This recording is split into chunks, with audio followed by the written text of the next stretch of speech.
আজ আপনাদের দেখাবো কুষ্টিয়া জেলার সবচেয়ে ভাইরাল চায়ের দোকান। শুধু দেখাবো না, আজ আপনাদের চাও খাওয়াবো। তাহলে চলুন ভিডিও শুরু করা যায়।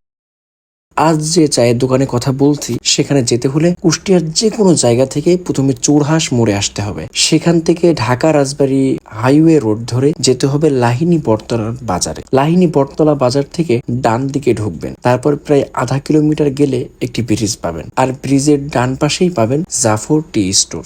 হ্যাঁ, আমরা যে চায়ের দোকানের কথা বলছি সেটি লাহিনী বটতলা চায়ের দোকান নামে বেশি পরিচিত। এই দোকান যেমন পরিচিত ঠিক তেমনি আলাদা তাদের চায়ের স্বাদ, কারণ এখানে চা তৈরি হয় গ্রামের টাটকা দুধ দিয়ে। দোকানদারের সঙ্গে কথা বলে জানলাম তারা প্রতিদিন গ্রাম থেকে টাটকা দুধ সংগ্রহ করে চা তৈরি করেন, আর সেই কারণে তাদের চায়ে থাকে একদম আলাদা স্বাদ আর গ্রাম। শুধু তাই নয়, সাথে থাকছে টাটকা গাওয়া ঘি দিয়ে পোড়ানো পাউরুটি। চা আর ঘি পাউরুটি একসাথে সত্যি অন্যরকম এবং ভিন্ন রকম স্বাদ। এই স্বাদ যেন আলাদা একটা তৃপ্তি দেয় চা প্রেমীদের মনে। এই চায়ের স্বাদ নিতে কুষ্টিয়া তো বটেই, কুষ্টিয়ার আশেপাশের জেলার মানুষ তো যায়, সাথে ঢাকা থেকে ছুটে আসে চা প্রেমিকরা। আচ্ছা, এবার আপনারাই বলুন সামনে কোন চায়ের দোকানে ভিডিও করব। আপনার এলাকার সবচেয়ে মজাদার এবং ভাইরাল চায়ের দোকান কোনটি? কমেন্ট করে জানান, হয়তো সেখানে কালকেই যেতে পারি।